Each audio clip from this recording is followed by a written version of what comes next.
എല്ലാവർക്കും ഹാപ്പി ദിവാലി.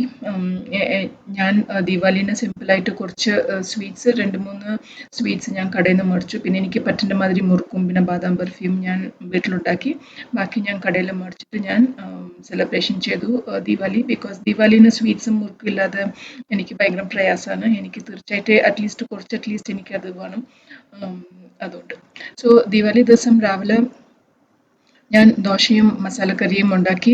മസാലക്കറീന് മല്ലിയും മുളകും നന്നായിട്ട് വറുത്തിട്ട് ചെറിയുള്ളി ഇട്ടിട്ട് ഞാൻ അരച്ചെടുത്തു. പിന്നെ കുക്കറിൽ പൊട്ടാറ്റോവും ഓണിയനും പിന്നെ ഗ്രീൻ ചില്ലിയും ജിഞ്ചറും പിന്നെ ഈ അരച്ച മസാല ഇട്ടിട്ട് അത് ഒരു 1 വിസിലാക്കിയിട്ട് പിന്നെ തിക്ക് കോക്കനട്ട് മിൽക്ക് ഇട്ടിട്ട് വെളിച്ചെണ്ണയിൽ കടുകും ചെറിയ ഉള്ളിയും താളിച്ചിട്ട് നന്നായിട്ട് വറുത്തിട്ട് താളിച്ചിട്ട്.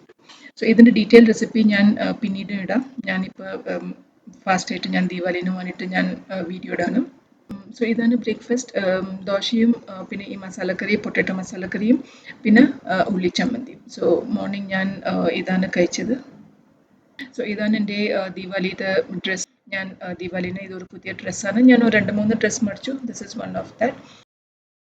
പിന്നെ ഞാൻ ഉച്ചയ്ക്ക് ഞാൻ എപ്പോഴും സാമ്പാറും പിന്നെ ഉപ്പേരിയും പിന്നെ ഞാൻ മെയിനായിട്ട് ഞാൻ പായസം ഉണ്ടാക്കി.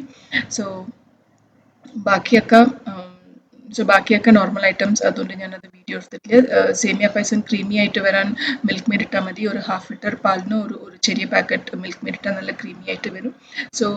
ഈ ഒരു ചെറിയ സെലിബ്രേഷൻ, എൻ്റെ ചെറിയ പ്രിപ്പറേഷൻ എല്ലാവർക്കും ഇഷ്ടമായി വിചാരിക്കുന്നു. Please subscribe to my channel and support me. Thank U.